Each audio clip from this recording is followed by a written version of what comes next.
And I think there's really two key reasons why we go to space and why, in my view, that's totally the wrong way to think about it. The first one is long term. We've heard about it. It's, many people are excited about being multi-planetary. I'm personally excited at the concept called infinite humanity, right? Where when you look at population growth, you get excited, not depressed. And when you want, so many humans on so many planets and so many places, you can't even count them or destroy them. But that's not for everyone to get excited, right, about. But then there's the short term, and we forget, we have sent 5,000 satellites to space since Sputnik in 1957. 2,000 are operational today. Thank God we don't send weapons, and we hope it stays that way. So if you look at these 2,000 satellites that are operational, they all are today making us better. So actually there's a great space evangelist called Everyday Astronaut. He suggested to have a Space Awareness Day and to turn off space infrastructure. So you lose GPS, you don't know how to navigate, you don't have Uber, you don't have Tinder. That's just GPS and many other safety issues. You have people at sea that are rescued thanks to beacons. The weather that we know when you take a plane and you know what weather you're going to have when you cross the Atlantic, or boats that are carrying you goods, they all rely on space infrastructure. And it goes on and on and on, including observing the Earth and sensors to know how Earth is doing, to know about erosion, to know about climate change. So I think that it's really important to realize that space today is making the Earth better and is helping us being aware of all the climate change and everything. And Shin, obviously you guys at MIT are looking at all different aspects of life and what it would look like outside of planet Earth. Why do you feel this is important versus arts on the ground here, versus deploying sculptures in space as an example? I think they are important, but I think we shouldn't have a cynical view. It's like there is this part of the hardest problem to resolve, so everything else doesn't matter as much. I think we all have different roles to play in a society, and definitely I personally also agree that sending people to just have fun in space is probably not the most interesting aspect of space exploration, but if they can pay for it and help other people be able to do their own thing, maybe, I don't know.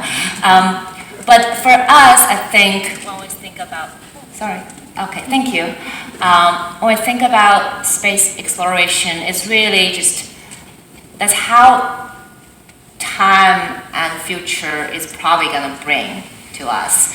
I think nowadays we have a lot of question about technology or capitalism, but if you don't participate or at least trying to understand, I don't think you can improve it or make it better. So if you know that's very likely what is going to happen, I think it's kind of nice and important for an individual to at least be able to actively participate or feel like they have some say into it. Actually, it's almost a danger to say this is not related to me, rather than no, that's so related to me. I have never thought about myself to be able to work with outer space before, but then I now work with it, I suddenly feel much more empowered. So when whatever, honestly, Elon Musk says something about space, no, sometimes I don't agree with him and I want to have an argument. I think that's important. I think everyone should feel that way. No, that's very helpful. And Pietro, as we look at the path Klein Energy has taken to where you are today, your story didn't start with a mission to create an amphibious robotic solution to some of these challenges. An example, how did you pivot your focus and change from one product or one technology to the other? And as an entrepreneur, how did you know when it was time to pivot and change that focus? Yeah, we were unusual from the start in that we had essentially sort of a fairly fundamental concept in mechanical engineering. And so it's essentially a transducer, but I won't go any further than that at this point. And so I went to the National Science Foundation, and there are all these various products that it was clear it could be useful for, which ones are the right ones, which is the most developed. So I went to the National Science Foundation and said, here's a novel propulsion system, what do you think? So they funded some of that. Go to the US Department of Agriculture and say, here's a novel pump. Don't say anything about anything else, and they funded that. Went to Department of Energy, NYSERDA, and Navy is a novel way to harness generate electricity. And they went for that. And so what that enabled us to do is all these various funding sources targeting different products. At the same, we were developing one core technology during that time, with different products being the focal point. And development progress in one product development led to progress in all of them. And with investors, it's very hard to pitch something that expensive. And even with government agencies, people have this bandwidth issues. And then there's also, I think there's a sense in mechanical engineering it's kind of all been done in the 19th century. There's nothing left to rediscover. Whereas the transducer is there isn't anybody doing anything else like it. There is one person that we discovered is a mathematician, professor of mathematics at the University of Arizona, Professor Shankar.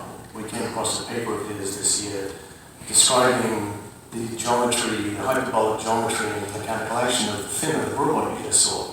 And in his article he was saying somebody in robotics should be doing something with this. And so, I called him up and he was very happy to discover us and we were very happy to discover him. And we're looking for potential ways we can collaborate with it. I mean, he came at it from a purely mathematical point of view and then thought about robotic application. So right now we're all in on robotics because we have to get a product because we have to make money, and that's the shortest path for us. So we're committed to that. And Deborah, in the same way, if you look at, you obviously pivoted your focus away from magnets as a form of movement within hyperloop chambers and actually focused on compressed air and levitating. And that seems to have resulted in a product that will have a much lower environmental impact. But I guess the question also is, will it be cost efficient and be accessible? And do you feel pressure to make sure this transportation solution is accessible to all? Mm-hmm. Well, to answer your first question, that is something that we're figuring out. So the thing that's exciting about air-based levitation is, if you look at the history of it, there is a history, and a lot of people don't know this. So underground in New York City, there were an air pressure system where you were transporting people to and from a subway stop in 1873, and that was really magnificent thinking back then that was happening. And 100 years later, the French aerotrain was invented, and it was using pressurized, or I should say compressed air, to move.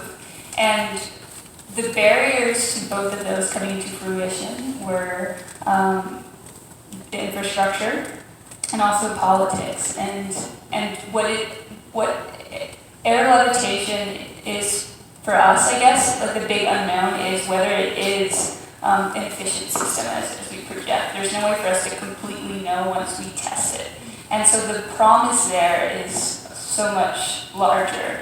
It's a completely uncharted territory, which is why it excited us. We know with magnets, they're incredibly energy intensive, and that's why we're not using maglev trains in the United States today. And with air, there's a lot of potential for that to be a really disruptive technology. And we thought to ourselves, okay, if we are going to develop a Hyperloop-based system, this shouldn't be incremental change. We should be taking a huge leap into resurfacing this technology concept and really pushing it forward. So the opportunity there is what's really exciting for us. And to answer your second question, I do feel like I have a huge responsibility in making technology accessible to all people. So I grew up in an area, a small border town, where it wasn't very tech focused. It was incredibly devoid of technology. So we didn't have access to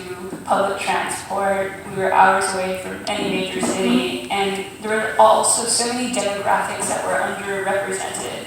And I think that it's important for technology systems to be representative of the people that use them. So with public transport, all people should access the system, be able to access it affordably. It shouldn't be designed for only able-bodied people. When you hit the subways, how many times do you see people struggling to get up the stairs?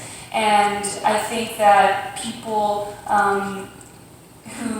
everyday people, a diverse group of people, should be in the decision-making room in order to ensure that technology is fitting for the people that use it. And so that's something that I feel is important for me to do no matter what realm that I work in.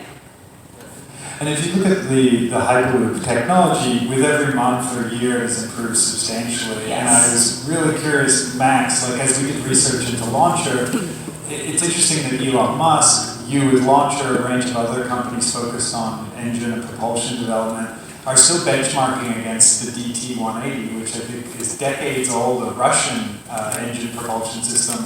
Is still the benchmark that nobody has yet to kind of surpass, I think, of efficiency. Yet my iPhone, like 6 months later, is kind of redundant. Why has time not as been as impactful on the innovation and technology that you work on? Yeah, obviously with our phones and computer, we have Moore's law, and we've seen what has been happening. The opportunity for improvement has been, orders of magnitude, not just single-digit percentage. The engine you're referring to is the RD-180, was designed in the 80s in the Soviet Union without a computer. And if you look at what a rocket engine is, it's a machine to convert the chemical energy and the propellant energy into thrust. And we know how much energy is in these propellants if we believe in the physics we believe in today. And if you believe we found all the propellants that are relevant to us today. So that engine basically converts chemical energy to thrust at 98% efficiency. So you can work on improving that, but the closer you get to 100%, the harder it is, and there's only 2% to gain, which is big for rocket, but it's still. So the reason is that they already are so good, and so we and others are focused on other challenges. One is that it's in Russia, not in America, so we're bringing this type of technology with our chief designer in the United States. And the second piece is that they are still expensive. If they were American, they're very expensive. They're Russian, they're a bit cheaper. And so now with 3D printing and with up-to-date manufacturing, we're taking the cost, an order of magnitude down, 2 orders of magnitude down, or more. So that's where the innovation is coming now. But in terms of efficiency, what was done in the early 80s is still the best. So maybe SpaceX will be it. They're trying to, but it's still not done. And your mission is obviously focused more on movement of freight and goods, like a B2B service versus a direct consumer product. I was curious for both of you, do you feel like the first applications for your product, Pietro, will actually end up with a consumer product? Will people end up owning one of these, like people own drones today for taking videography as an example? Well, it's a question of economies of scale. When we think about a modern car, maybe for $15,000, $20,000, what's in that? It is so, there are so many things in it, and so much material, and so many technologies, and it's really, really cheap because it's such a mature technology. So what we're developing isn't inherently that expensive or that complex once you understand how to do everything. So the question for us is how we can get to economies of scale. And the military, the Navy has been funding it for their purposes, which are non-weapon systems, is our understanding. And we will probably build low-volume, expensive units to begin with, and it will be for the oil and gas industry, pipe inspection industry. But there is it could get to the point where people have them and take them snorkeling with them as a camera on it. It depends how fast we can ramp up production. We've had inquiries from first responders, ice rescue, and they want to have one that they can stick this to the back of the ambulance, and if there's an ice mission, it can go out quickly and go under. So there's a lot of very ordinary inquiries for everyday uses we've had. So if it turns out to be as useful as we hope it is, at the day when you can buy one for a few $100 or $8,000 to hit snorkeling that you might not be that far away. We did build an arm thruster just for the heck of it while waiting for our last Navy contract to start.